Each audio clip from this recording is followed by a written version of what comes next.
오늘 성경 말씀에 땅에 대한 말씀이 1절에 기록되어 있습니다. 아브라함 때에 첫 흉년이 들었더니 그 땅에 또 흉년이 들매라고 했습니다. 이 성경에서 땅에 대한 이야기는 아브라함을 갈대아 우르에서 불러내실 때부터 신약에 이르기까지 이 땅에 대한 이야기가 성경에는 굉장히 많이 나옵니다. 그리고 그 의미도 굉장히 깊어서 정말 많은 설명이 필요한 그런 말씀입니다. 어떻든 아브라함이 가나안 갈대아 우르를 떠날 때에 하나님이 약속한 것은 내가 내게 보여줄 땅으로 가라. 그래서 하나님의 명령을 따라서 갈대아 우르에서 떠나가지고 하란을 도착해서 그 땅에 들어갔습니다. 그것이 바로 그 땅입니다. 이것이 하나님 보여준 땅이에요. 그리고 난 다음에 아브라함에게 그 롯과 떠나고 난 다음에 야, 너 동서남북을 다 한번 살펴봐라. 얼마나 이 땅이 아름다운가. 그런 내용이 있습니다. 그런데 아브라함이 살던 그 땅에 흉년이 들었다 하는 말씀이 있습니다. 그래서 이 12장 창세기 12장에 엄청 흉년이 들었어요. 근데 이 가나안 땅에 흉년이 들면 보통 우리가 생각하는 이해하지 못할 정도로 심각합니다. 그래서 아브라함은 하나님 주신 그 땅을 떠나서 애굽에 내려갑니다. 그래서 애굽에 내려갔다가 큰 어려움을 당해서 아내를 바로한테 뺏겼습니다. 그런 사건이 있었지요. 그 사건이 있고 난 다음에 하나님이 직접 개입하셔서 아브라함의 아내를 다시 찾아주어서 그래가지고 다시 이제 그 땅으로 올라오는 내용이 있었습니다. 흉년이 굉장히 성경에는 많이 구약에는 이렇게 기록되어 있어요. 자, 그러는데 오늘 성경에 보니까 그 땅에 또 흉년이 들었더라.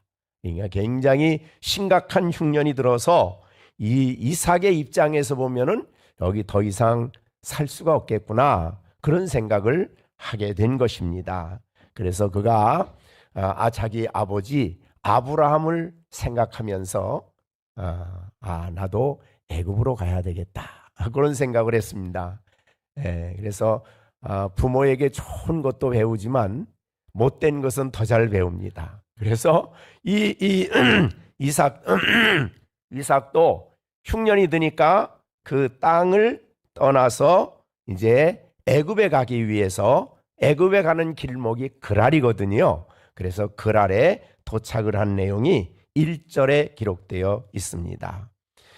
오늘 그 땅은 이 아브라함에게 주신 땅은 보통 그냥 가나안 땅이라는 그 지역을 말하는 그런 의미가 아니에요. 그 의미는 이제 굉장히 복음적인 의미가 들어가 있습니다. 왜냐하면 이 아브라함이 살아있는 동안에 하나님이 땅을 준다 그러면 가나안 땅을 줘야 되는데 아브라함에게 하나님은 이 스데반 집사님의 설교를 통해서 이렇게 표현합니다.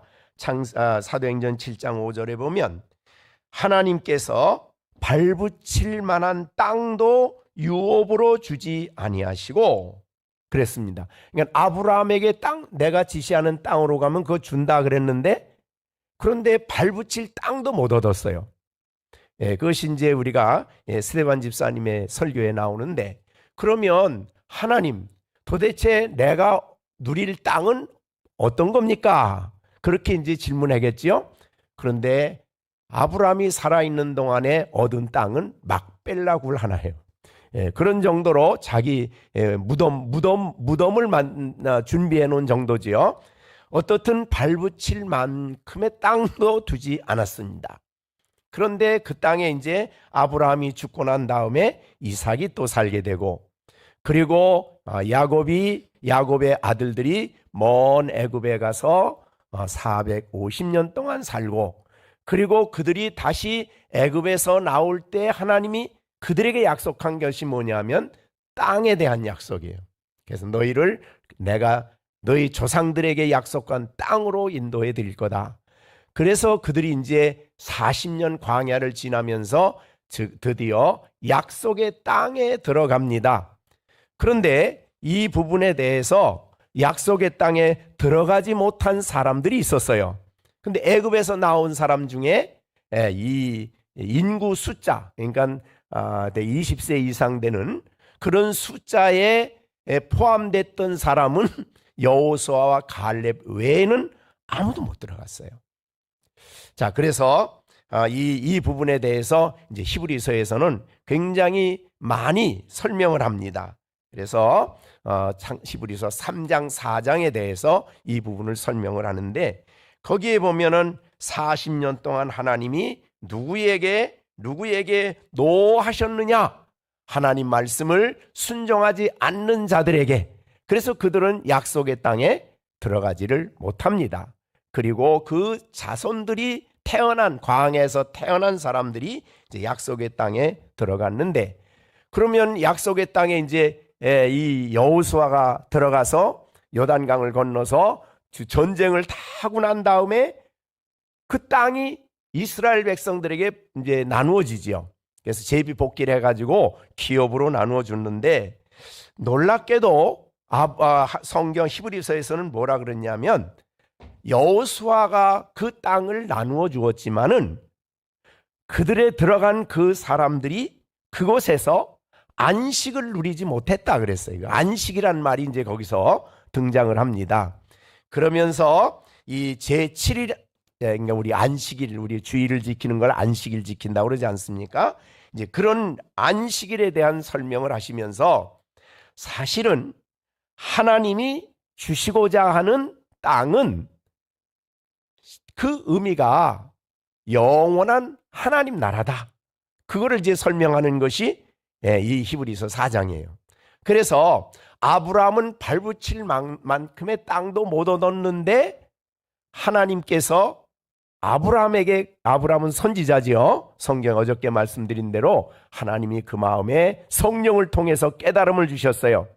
왜 하나님이 나를 땅에 들여보내시고 발붙일 만큼도 주지 않았을까? 하나님이 주시고자 하는 땅은 눈에 보이는 가나안 땅이 아니구나. 그걸 알게 됐죠. 그리고 난 다음에 그럼 하나님 나에게 주시는 기업, 나에게 주시는 땅은 도대체 어디에 있는 거냐? 그래서 너희가 아브라함에게 하나님이 가르쳐 주신 것은 이 땅에, 이 세상에 속한 땅이 아니라 영원한, 너를 위해서 예비한 영원한 하나님 나라가 너에게 줄 그 기업이고 너에게 참으로 내가 취할 땅이라고 얘기를 하신 거예요. 그래서 아브라함은 그때부터 가나안 땅에 어디에도 땅을 장만하려고 하지 않고 그는 나그네로 살았어요. 이것은 아브라함만이 아니고 아브라함, 이삭, 야곱 다 나는 나그네다. 그러면 하나님 나에게 기업으로 약속한 그 땅 혹은 그 기업은 어디에 있느냐? 이 세상에 있지 않고 하늘에 있다. 하나님이 우리를 위해서 예비하신, 하나님이 지으신 성이요 하나님이 우리를 위해서 예비하신 영원한 땅이, 기업이 거기에 있다. 그래서 그들은 평생 사는 동안에 장막에서 살면서 나는 하나님이 이 땅의 삶을 딱 마치게 하면 신속하게 내 본향을 갈 것이다. 하나님이 예비하신 거기를 갈 것이다. 그것이 그 땅이야말로, 거기야말로 완전한 안식을 누리는 곳이었어요. 진정으로 하나님이 주시고자 하는 영원한 하나님 나라였어요. 그런데 그런 하나님 나라를 이 땅에서 사는 동안에 하나님은 우리 믿는 자들에게 영적으로 누리게 하셨어요. 이것이 이제 땅에 대한 복음적인 해석입니다. 자, 그래서 지금 여러분들 예수님이 나의 죄를 담당하시고 십자가에 죽으셔서 부활하신 그 예수 그리스도를 영접하는 사람. 그래서 이 요한복음에서 예수님 말씀한 대로 6장 58절에서 말한 대로 내 살을 먹고 내 피를 마시는 자는 내 안에 거하고 나도 그 안에 거한다. 그게 바로 우리가 영적인 안식에 들어간 것이요, 그게 바로 그 땅에 거하는 삶인 것입니다. 여러분, 이것을 우리는 이 땅에 이미 임한 하나님 나라라고 얘기합니다. 우리는 장차 임하지 않은 영원한 나라를 갈 것입니다. 그러나 이 땅에 임한 그리스도 안에서 하나님의 놀라운 통치와 그 성령의 감화와 감동 속에 사는 그 삶은 영적으로 하나님 나라요, 영적으로 우리는 안식에 들어가 있고 영적으로 우리는 그 땅에 누리는 삶을 사는 겁니다. 그래서 신앙인들은 이미 이 땅에 임한 하나님 나라, 우리 하나님 나라 말할 땐 그래서 두 가지를 얘기하죠. 이미 임한 하나님 나라, 아직 임하지 않은 하나님 나라. 근데 예수 믿음으로 말미암아 이미 임한 하나님 나라에 들어간 사람은 그 땅에 사는 삶이요, 기업을 이 땅에서 영적으로 누리는 사람입니다. 그것이 바로 하나님 백성의 삶이에요. 그래서 로마서 14장 17절에서는 하나님 나라는 먹는 것과 마시는 문제가 아니라 오직 성령 안에서 의와 평강과 희락이라. 이것이 하나님 나라다. 이게 임한 하나님 나라예요.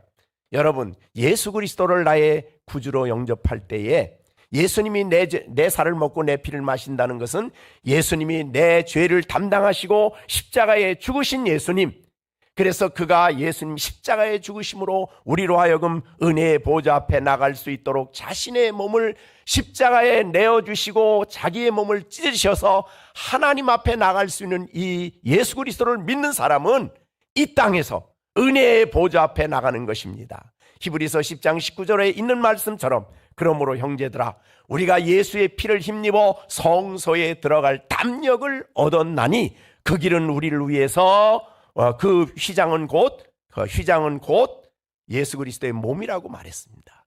우리는 바로 그 길은 휘장 가운데로 열어놓으신, 예수님을 통해 열어놓으신 하나님 앞에 나가는 길이 예수님이십니다.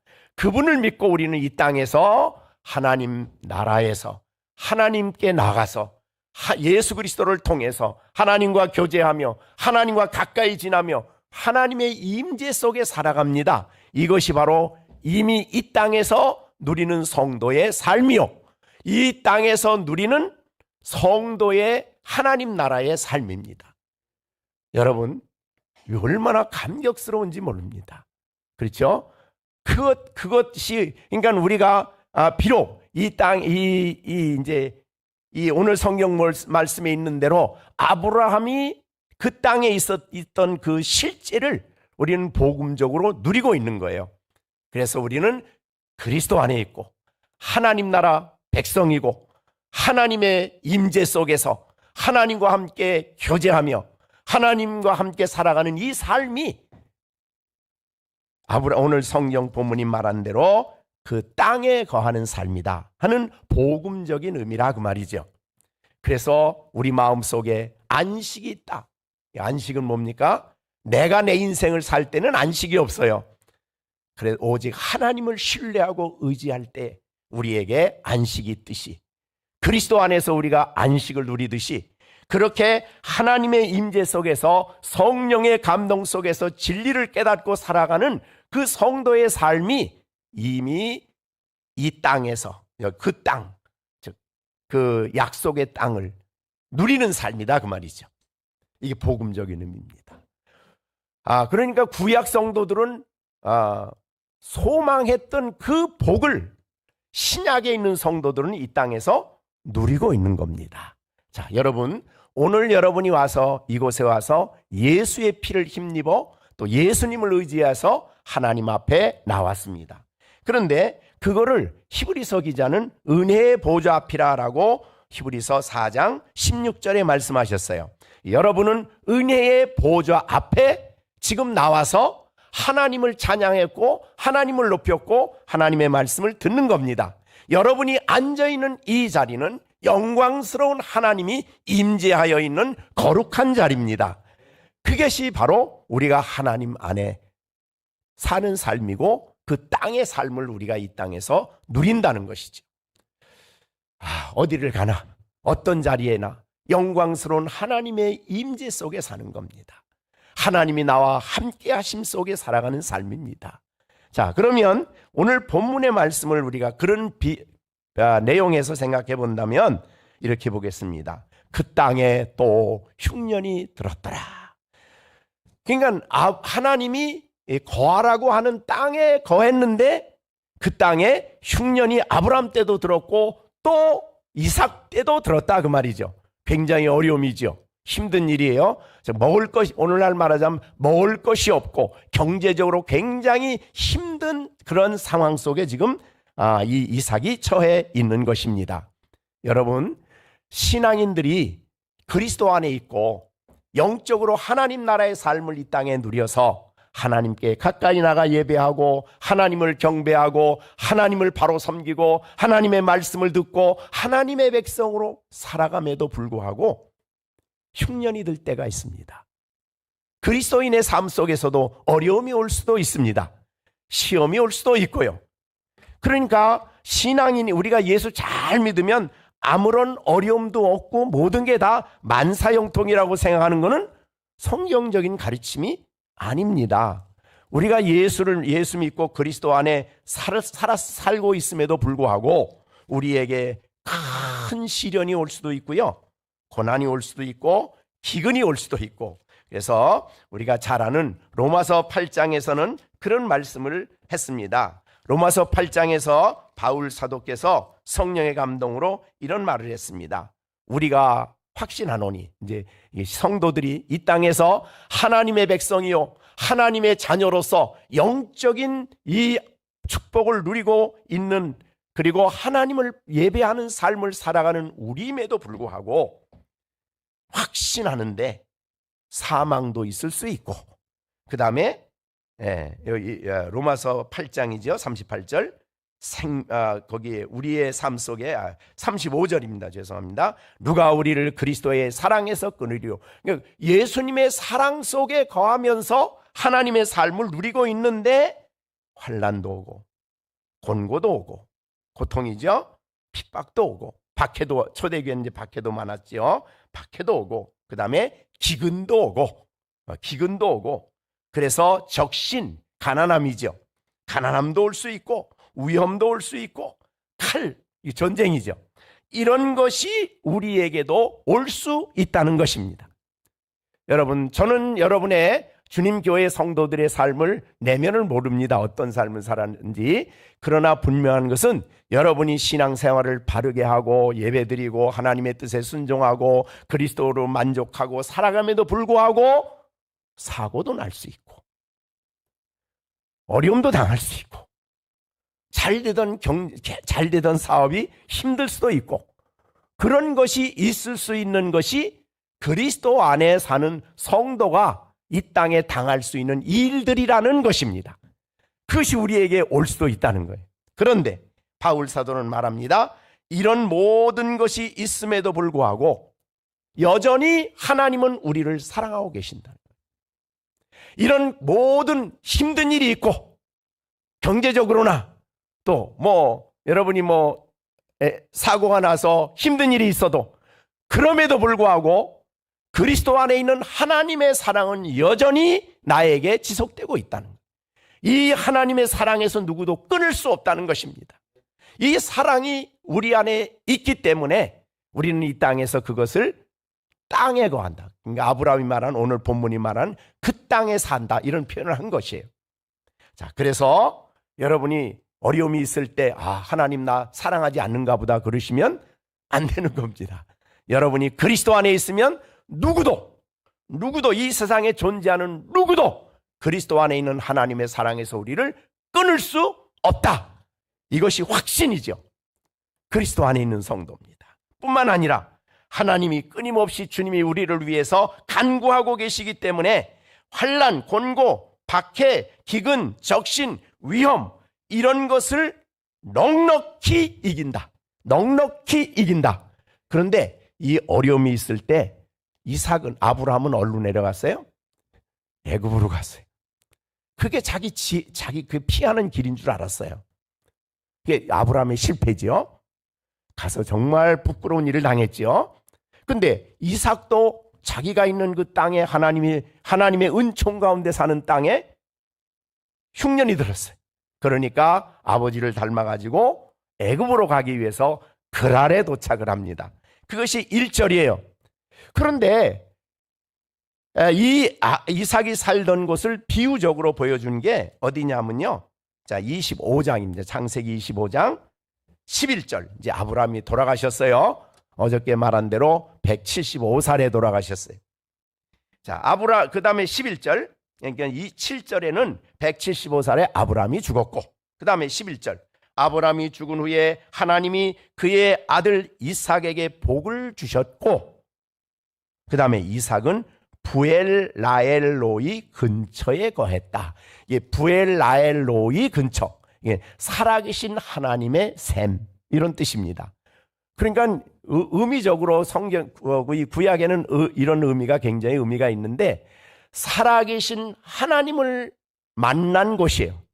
그리고 하나님이 그가 나에게 생수를 주신 거예요. 그래서 생수를 마셨어요.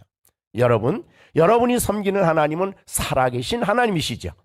뿐만 아니라 예수님이 그런 약속을 하셨지요. 내가 주는 물을 마시는 자는 영원히 목마르지 아니하고 내가 주는 물은 그 외에서 영생하도록 솟아나는 샘물이 되리라.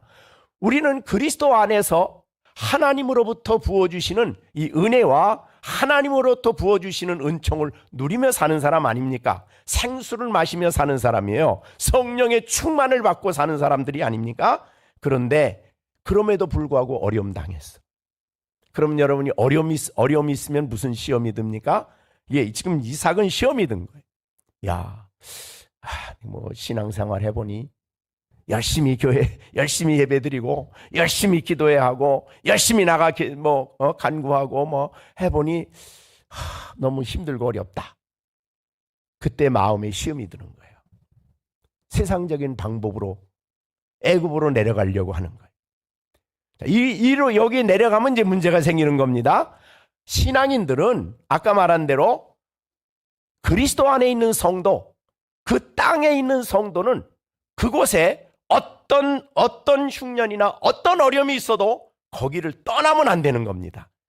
그곳에서 살아계신 하나님을 붙들고 하나님의 은총을 누리며 끝까지 그 사랑이 내게 역사할 것을 믿고 승리해야 되지 거기를 떠나면 안 됩니다.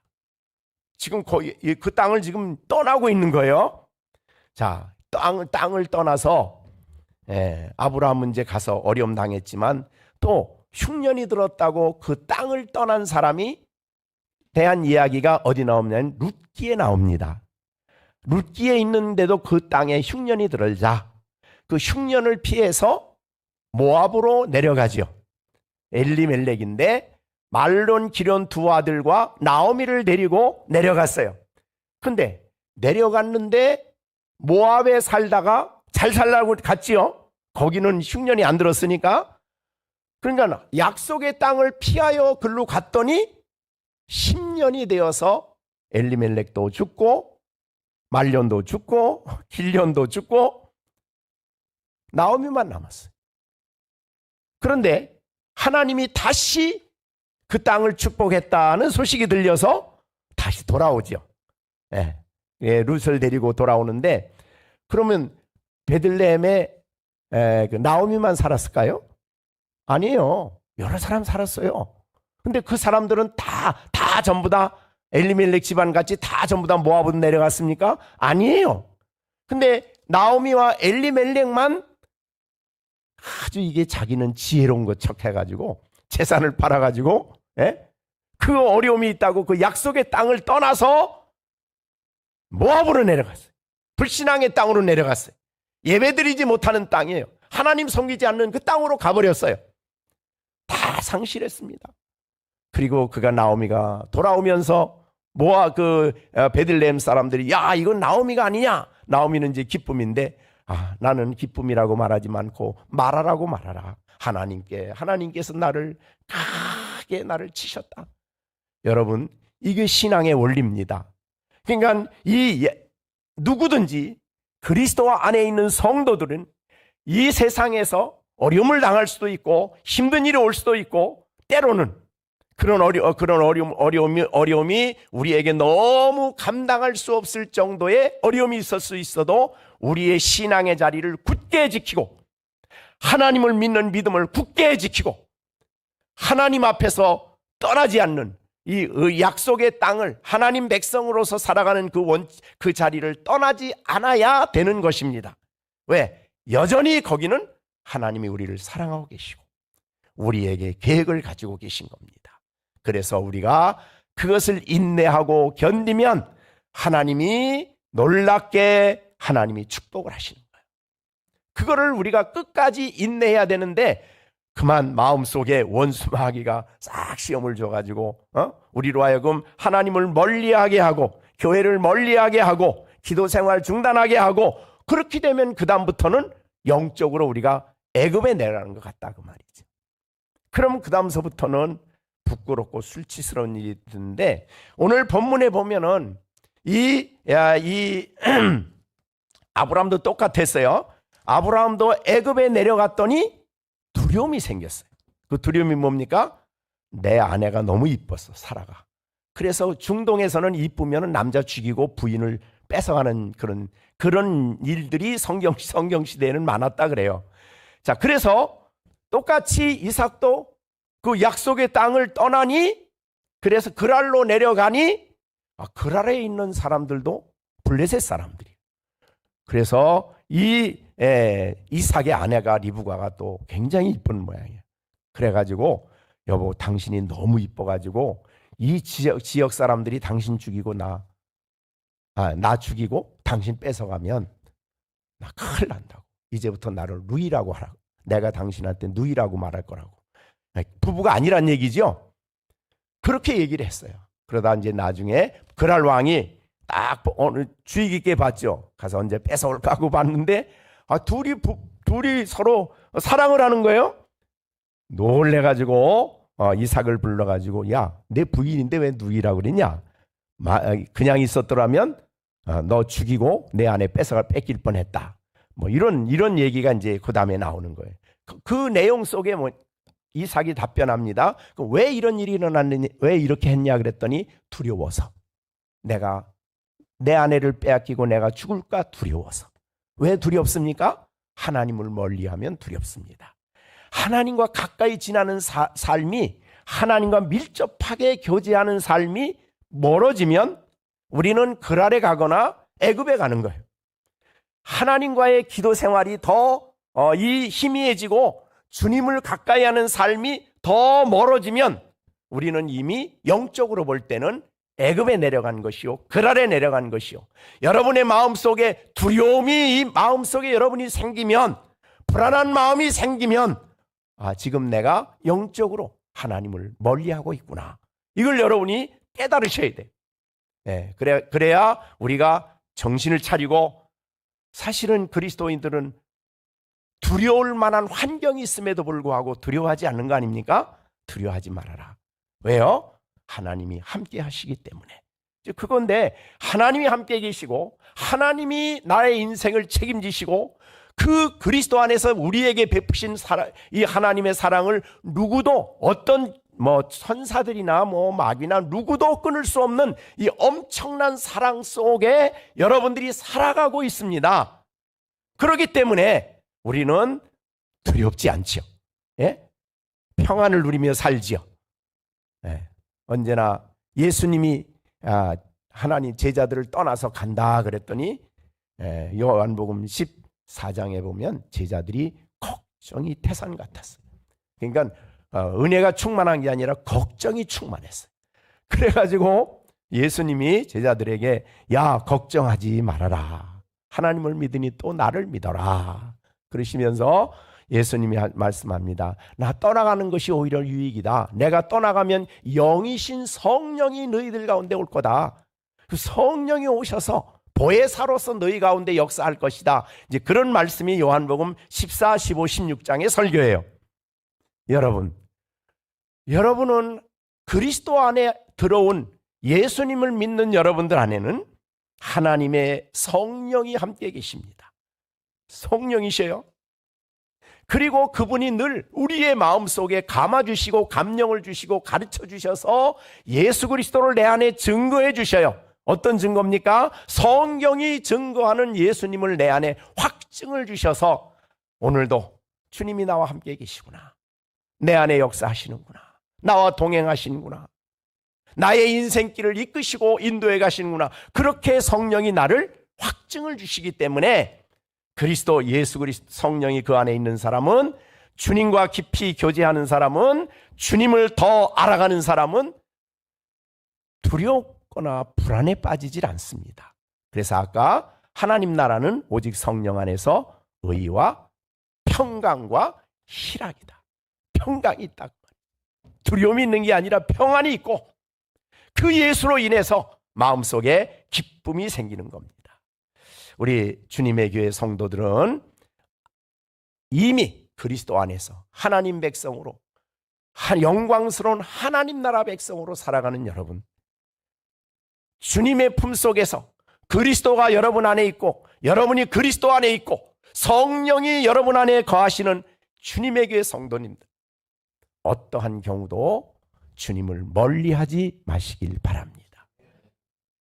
더 가까이, 더 가까이, 은혜의 보좌 앞으로 더 가까이 나가서 영광스러운 주님을 대면하는 그 감격과 기쁨, 예수 그리스도를 아는 그 기쁨, 베드로전서 1장 8절에 있는 것처럼 너희가 예수를 보지 못하나 사랑하는도다, 이제도 보지 못하나 믿고 말할 수 없는 영광스러운 즐거움으로 기뻐한다.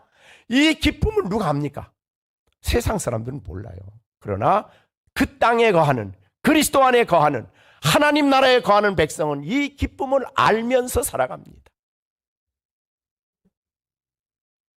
그 주님이 너무 기쁨이 돼요. 마음에 감사가 돼요. 감격이 되고 주님을 생각할수록, 자, 이것이 여러분의 삶이에요. 여러분의 삶인데, 신앙인의 삶인데, 그리스도 안에 있는 성도의 삶인데, 이 복된 삶을 있다가 좀 시험이 있고 어려움이 있고 근심이 있고 뭐 힘든 일이 있다고 하나님과 경건의 시간 패하고, 기도하는 시간 패하고, 예배 시간 패하고, 그렇게 되면 그 다음에는 불안, 두려움이 그의 영혼을 사로잡아서 그 다음에는 그릇된 판단을 하게 되는 거예요. 자, 그것을 오늘 성경 본문이 우리에게 보여주시고 있습니다. 그래서 오늘 본문이 우리에게 이 이삭의 하나님은 우리가 어떤 경우에 어떤 상황 속에 있음에도 불구하고 이삭의 하나님은 우리에게 부엘라엘 로이입니다. 부엘라엘 로이, 살아계신 하나님, 우리에게 생수를 공급하시는 하나님이십니다. 그분을 우리는 날마다 그분을 바라보면서 주님이 주시는 생수를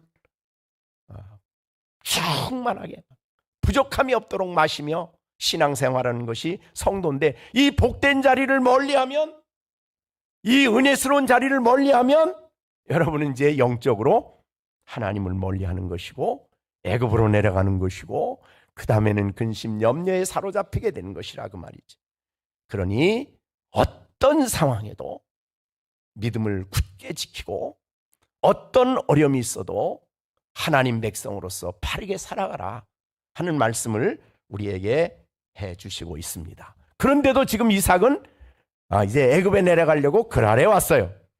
보세요. 2절에 여호와께서 이삭에게 나타나십니다. 이삭이 이 본문에서 보면 이삭의 일생에 처음 하나님이 나타나셨어요. 처음.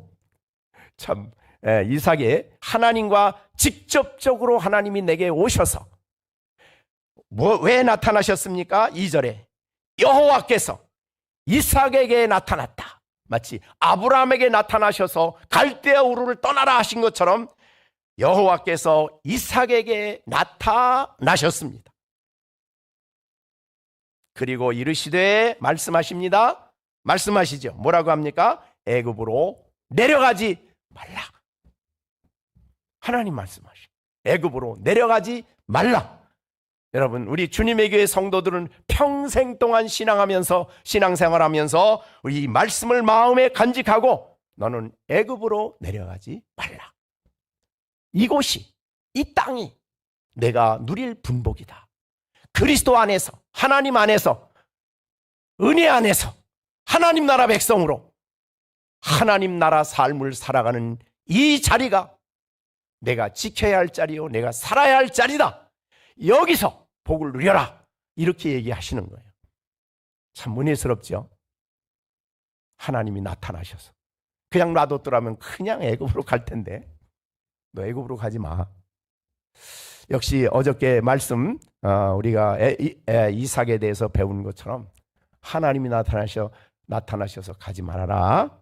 그러면 이삭이 어떻게 했을 것 같아요? 그래도 밀고 갔을까요? 이삭은 어려서부터 그렇게 안 배운 사람이에요. 아버지의 품속에서 신앙을 배운 사람이에요.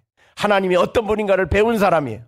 그렇기 때문에 성장한 이 이삭은 애굽으로 내려가지 말라는 말씀을 듣고 안 내려갑니다. 참 은혜스러운 일이죠. 여러분, 하나님은 때로 우리가 하려고 하는 일을 하나님의 강권적인 역사로 우리를 중단시킬 수 있어요. 우리는 살아계신 하나님, 부엘라엘 로이, 살아계신 하나님을 섬기는 사람입니다. 하나님은 놀라우신 방법으로 우리의 삶 속에 역사하시는 살아계신 하나님이십니다. 근데 그분은 특별히 말씀을 여기 나타나셔서 말씀하신 것처럼 하나님은 우리들에게 친히 말씀으로 자신을 나타내시고 말씀하시고 알려주십니다.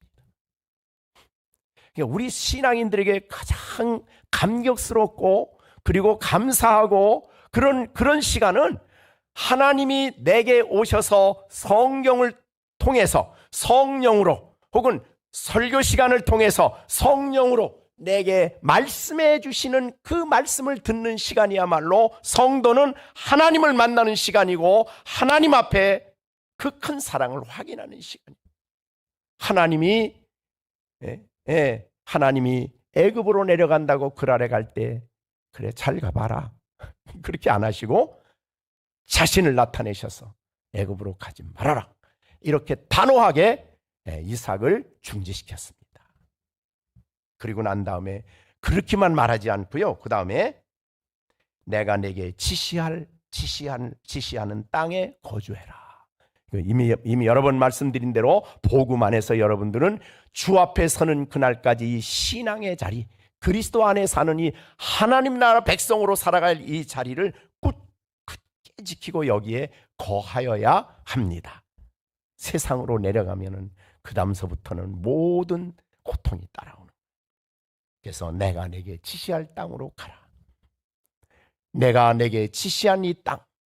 그래서 여기서 예배드리고 여기서 하나님 섬기고 하나님의 품속에서 하나님의 사랑 가운데 사는 이 자리에 내가 거하라. 근데 오늘 이 3절에 보니까 이 땅에 거하면 그랬습니다. 이삭이 조금 약했던 것 같아요. 어느 주석 가보니까 아브라함은 애굽으로 간다 그럴 때 하나님 막았어요? 안 막았어요? 안 막았어요. 왜 그랬을까요? 아브라함은요 하나님이 알으셨어요. 갔다가 어려움 당하면 바로 터내서 애굽에서 나올 거를 아셨어요. 그런데 이삭은 좀 마음 약해 빠져가지고 한번 애굽에 가면 이거 나오기가 어려울 건데 하나님이 아시고 막으시고 난 다음에 뭐라고 얘기하시냐면 이 땅에 내가 거하면 내가 너와 함께 있어. 굉장히 중요한 약속이죠. 함께 있어.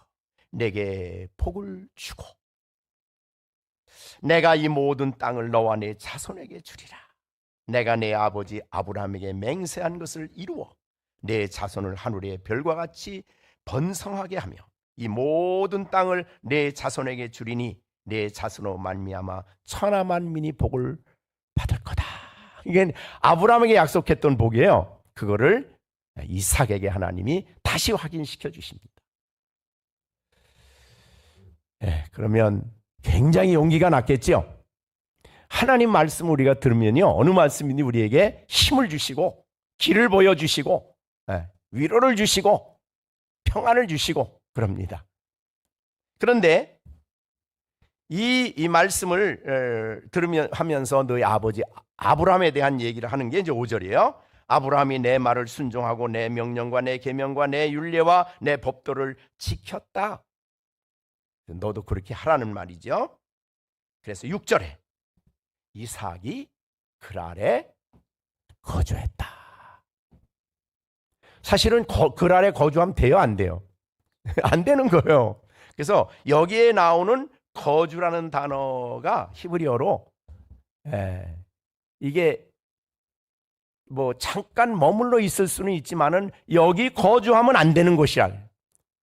그래서 이 야곱은 자기 아버지에게 약속한 그 땅, 또 그곳을 향해 가야 되는데, 빨리 올라가야 되는데, 브엘라엘 로이가 있는 살아계신 하나님, 그분과 교제하며 예배할 수 있는 땅. 근데 여기는 그랄에는요 예배를 못합니다. 왜요?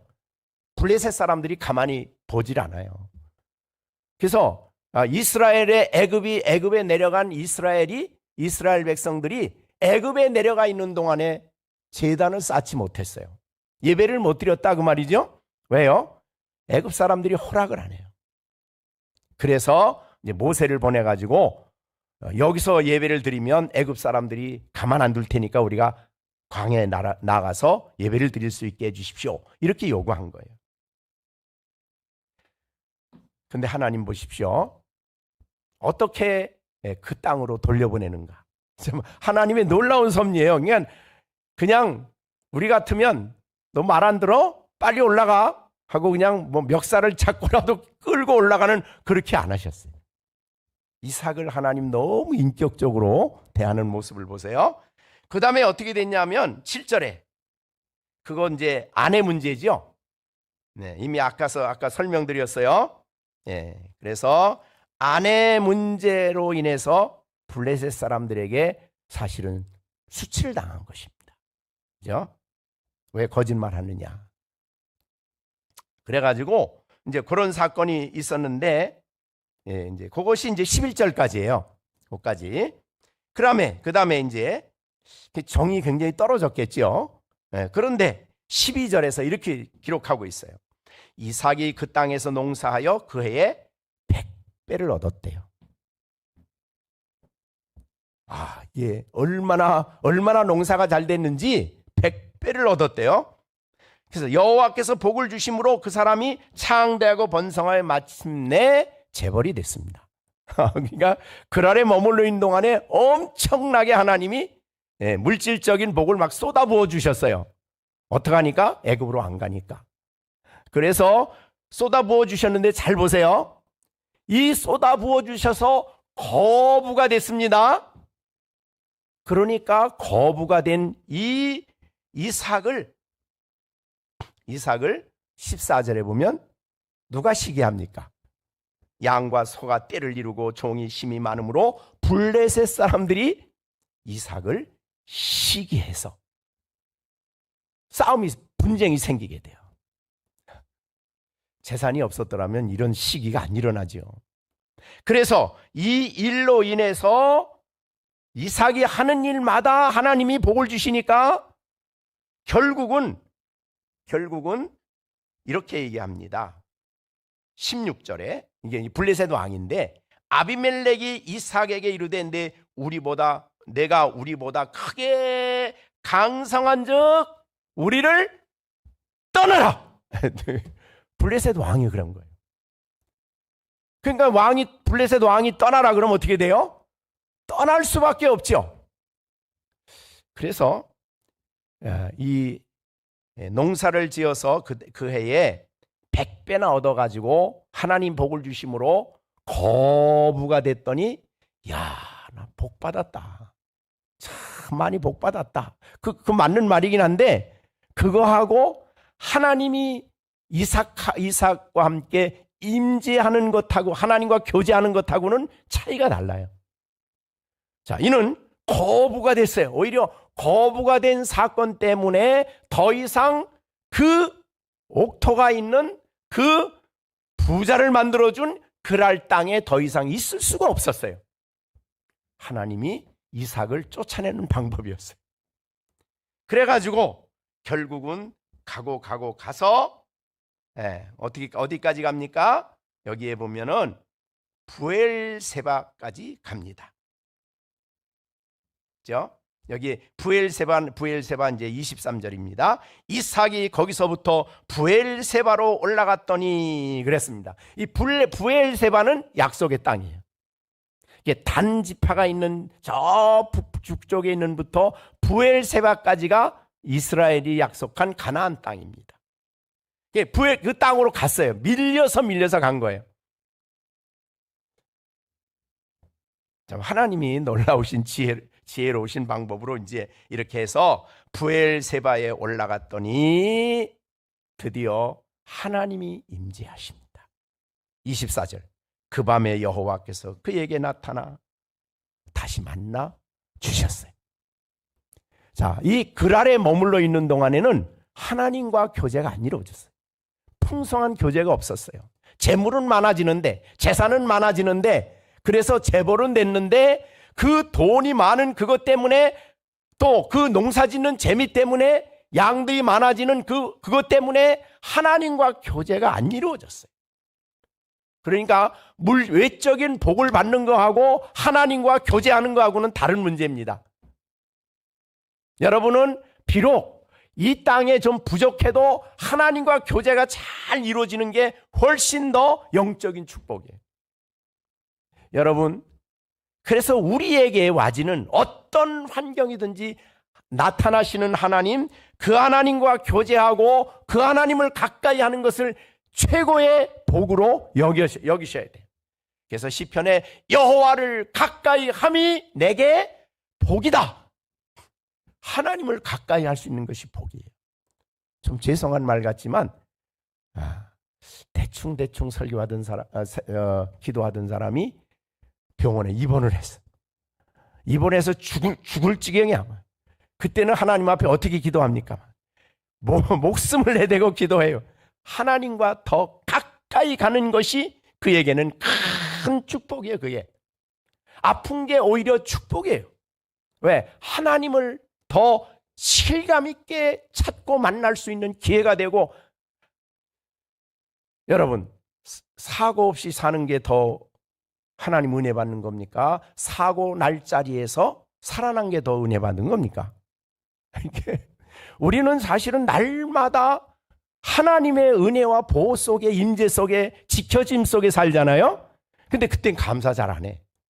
그래서 평상시에는 감사 안 하시다가 죽을 자리에서 한번 살아나면 아이고 하나님 감사합니다 그러고 하나님께 감사하고 헌금도 드리고 그래요.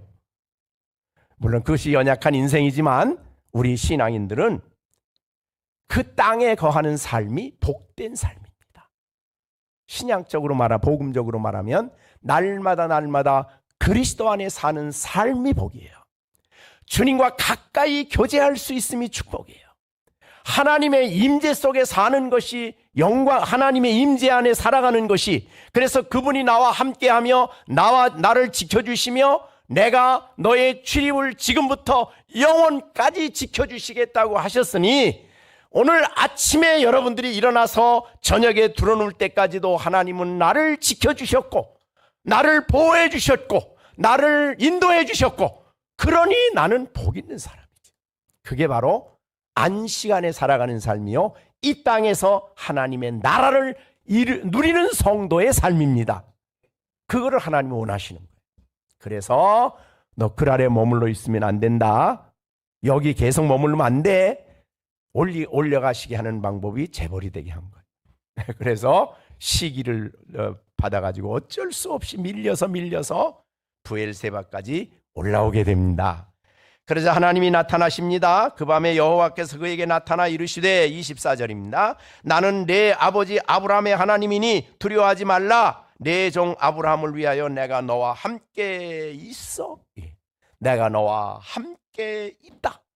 이것은 주시는 복보다 훨씬 더 풍성한 축복입니다. 함께 있어. 임마누엘이죠. 함께 있어. 어디를 가나 나와 나를 떠나지 아니하시고 함께 계셔 주시는 거예요. 우리가 하나님은 영이시기 때문에 우리 눈에는 안 보여요. 그죠? 영이시기 때문에 눈에는 안 보여요. 그러나 그의 존재하심과 지혜와 능력과 그분의 거룩하심과 그분의 공의와 인자하심과 신실하신 그 하나님은 우리와 늘 함께 계셔서 신실하게 우리에게 약속을 지키시고 전능하신 능력으로 그의 무한하시고 완전하시고 변하지 않는 하나님의 그 위대하신 영광으로 우리를 지키시고 우리와 함께 계셔서 인도해 주시는 겁니다. 그런 하나님을 우리는, 그런 살아계신 하나님을 우리는 날마다 마시며 마음속에 그분을 받아들이며 살아가는 것이 그리스도인이 누리는 그 땅에서의 삶이고, 우리가 여기를 떠나면 안 됩니다. 하나님께서 내가 너와 함께 있을 것이다. 그러니 비록 이 가나안 땅에 머물러서 내 주위의 사람들이 너에게 어려움을 준다고 하더라도 조금치도 두려워하지 말라라고 24절에 말씀해 주십니다. 하나님은 가나안 땅에 사는 동안에 사실은 숫자적으로 보면 아브라함, 이삭이 늦게 얻은 아들 아닙니까? 물론 종들도 있었지만 그래도 그게 그래서 구약에는 식구들이 많아야 돼요. 왜? 그래야 자기를 지키는 거예요. 그래서 이삭도 보면 아직도 이런 식구가 많지 않아요. 그래서 사실은 가나안 사람들의 위협 속에 있을 수 있는데 시편의 말씀에 보면 내가 숫자가 적고 약해도 주위의 족속들이 너를 손대지 못하도록 내가 지켰다 그랬어요. 그러니까 그것이 하나님이 지켜주심으로 지켜지는 거예요. 그래서 오늘 본문에 너는 두려워하지 말라. 내 종 아브라함을 위하여 내가 너와 함께 있어. 근데 내가 너와 함께 있어 그러지 아니하시고 내 종 아브라함을 위하여 그랬어요. 지금 아브라함은 여기서 죽었거든요. 근데 아브라함은 죽었으면 아브라함 어디가 있어요? 하나님 나라가 있겠지요. 그래도 아브라함에게는 여전히 하나님은 아브라함의 하나님이시. 아브라함은 살아있는 거예요. 다시 한번 여러분에게 말씀드리지만은 우리에게 있어서 죽음은 없어지는 거 아니죠? 자, 우리가 이 땅에서 죽는다 그러면 없어지는 겁니까? 소멸되는 겁니까? 아니죠. 다만 장소가 옮겨질 뿐이에요. 어디로 옮겨져요? 더 좋은 데로 옮겨지는 거죠. 더 복된 자리로 옮겨지는 거죠. 살아있어요. 그래서 오늘 성경에 아브라함을 위해서, 그 말은 아브라함에게 약속한 그 약속을 내가 지키기 위해서 그런 뜻이에요. 내가 너와 함께 있어 내게 복을 준다. 아브라함에게 내가 약속했다. 그런 뜻이죠. 아브라함은 하나님 나라에 있지만은 기억하시고. 그래서 이 말씀 보면서 여러분도 어저께의 말씀과 좀 연결이 되긴 하는데 여러분이 신앙생활을 하면서 내 자녀들을 잘 양육해서 하나님의 복된 삶을 살아가도록 이제 이따 다음 시간에 이제 축복을 얘기할 텐데 그렇게 되면 여러분이 이 땅에 사는 동안에도 여러분을 위해서 자녀들을 하나님이 책임지시고 이 땅의 삶을 마치고 하나님 나라 가도 야 저것들 어떻게 살지? 나 이 세상 떠나면 저거 어떻게 살아? 힘든 세상에 그러지 않습니다. 여러분을 위해서 하나님이 그들과 함께 계셔서 그들의 인생을 축복해 주시는 하나님이신 것입니다. 오늘 본문의 말씀 내 자손을 번성케 하리라 하신지라. 언제나 하나님을 만난 성도에게 가장 먼저 오는 것이 뭐냐면 25절이에요. 이삭이 그곳에 제단을 쌓고 그랬습니다. 자, 그랄에서 제단 쌓고가 없어요. 아브라함이 애굽 가서 제단 쌓고가 없어요. 하나님을 멀리한 사람은 제단이 무너집니다. 하나님을 멀리하는 사람은 예배 생활이 무너집니다. 그래서 오늘 우리 교회가 예배를 세우자 그렇게 하신 것 같은데 정말 여러분의 삶 속에 예배가 기쁨이 되고 예배가 기다려지고 예배 시간이야말로 내 최고의 영광의 하나님을 만나는 이 복된 자리가 내게 너무너무 사모되어지는 그런 예배가 되어지지 않을 때 여러분 자신의 위험 신호가 왔다고 생각을 하십시오. 예배가 힘이 없어지고 나약해질 때, 예배가 형식화될 때, 그냥 왔다가 갈 때 지금 내가 영적으로 문제가 있구나. 영적으로 내가 심각하구나. 하나님 앞에 나를 돌아보고 다시 예배 생활을 회복해야 되는 것입니다. 하나님을 만난 사람, 그래서 예배 속에 가장 중요한 것은 믿음의 식구들 보는 것도 즐겁고 교제도 즐겁지만 더 중요한 것은 예배 시간에 임재하신 하나님을 만나는 것입니다.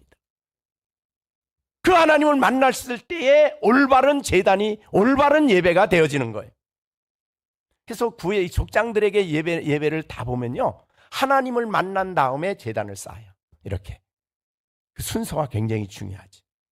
제단 쌓고 여호와의 이름을 불렀다. 여호와의 이름을 불렀다는 것은 예배했다는 뜻입니다. 거기서 장막을 쳤더니 이삭의 종들이 거기서도 우물을 팠더라. 우물을 또 얻었어요. 지금도 여러분이 성지의 부엘세바에 가보면 아브라함이 쓰던 이 우물이 지금도 있어요. 그러니까 이 족장들이 썼던 우물이에요. 그런 우물을 파서 생수를 또 얻었어요. 거기에서 필요한 생수를 하나님이 공급해 주신 것입니다. 자, 그 아래 거주하는 이삭, 오늘 설교의 제목입니다. 자, 여러분은 이미 예수 그리스도를 나의 구주로 믿고, 즉 예수님이 내 죄를 담당하시고 십자가에 죽으시고 부활하신 예수님을 내가 믿습니다. 그 예수님을 믿는 그 믿음은 하나님이 보배로운 믿음으로 우리에게 은혜로 주신 믿음이죠. 그 믿음을 주신 사람은 부족함을 받고 의롭다함을 얻고 하나님의 자녀가 되어서 하나님의 품속에 사는 것이 바로 아브라함에게 있어서는, 이삭에게 있어서는 그 땅에 거하는 삶이에요. 이걸 이 삶 속에서도 어려움이 있을 수 있다. 우리가 가끔 그런 교인들이 가끔 그런 얘기하는 걸 들어요. 어떤 교인들이 좀 어려움이 있으면 좀 무슨 일을 어떻게 신앙생활을 하길래 또 무슨 죄를 지어서 저렇게 못 됐는가, 이렇게 말하는 것은 합당하지 않습니다. 그죠? 욥의 갈등이 그거죠. 욥의 친구들은 욥이 그런 어려움 당하니까 뭐라 그랬습니까? 야, 네가 무슨 죄를 그렇게 많이 지었기에 이렇게 재산 다 날라가고 전부 다 내 자식까지 다 먼저 보내고 앞서 보내고 왜 이런 고통을 내가 당하냐? 빨리 내 죄를 자복하고 회개하라. 이게 이제 욥의 세 친구가 한 얘기예요. 근데 욥은 아니다. 나는 죄 때문에 그런 건 아니다. 죄 때문에 내가 이런 어려운 일 당한 거 아니다. 그때 나중에 하나님이 나타나셔서 인정을 해 주십니다. 욥에게는 죄 때문에 온 거 아닙니다. 그를 연단시키고 더 깊은 신앙의 자리로 가기 위한 하나님의 놀라운 섭리였습니다. 자, 우리가 인생을 살아가면서 그리스도 안에 있고 정말 신앙생활을 열심히 하는데도 흉년이 올 수 있다. 그것이 개인적으로 올 수도 있지만은 사회적으로 올 수도 있고 국가적으로 어려울 때도 나도 이 국가에 살고 있기 때문에 같은 어려움을 당할 수도 있어요. 그러나 그런 중에서 우리가 하나님을 더 가까이 하고 하나님께 더 가까이 나가서 하나님과 풍성한 교제 속에 하나님으로 만족한 삶을 살아가는 주님 한 분이 있어서 내가 족합니다. 이 주님을 내가 오늘도 예배 속에서 만났으니 족합니다. 내가 은혜의 보좌 앞에 나와서 임재하신 하나님을 내가 오늘 만났으니 족합니다. 이런 믿음 생활을 살아가실 때 하나님은 여러분이 필요하다면 길을 막아주시고 필요하다면 인도해 주시고 필요하다면 여러분에게 나타나셔서 역사하시는 살아계신 부엘라엘 로이, 살아계신 하나님의 품속에서 영적인 생수를, 은혜를 공급받으며 살아가는 우리 주님의 교회 식구들이 다 되어지기를 간절히 축복합니다. 주님을 만난 여러분에게 마음속에 기쁨이 있고 예수님을 새롭게 찬송을 통해서, 이 찬양을 통해서 예수님을 안 기쁨과 감격이 여러분에게 충만해서 정말 예배를 마치고 돌아서는 여러분은 내가 만난 그 하나님 때문에 나는 족하다, 나는 더 이상 바랄 게 없다 할 만큼 하나님 품속에서 이 은총을 누리며 살아가는 성도들이 되어지기를 주님의 이름으로 축복을 합니다. 기도하겠습니다.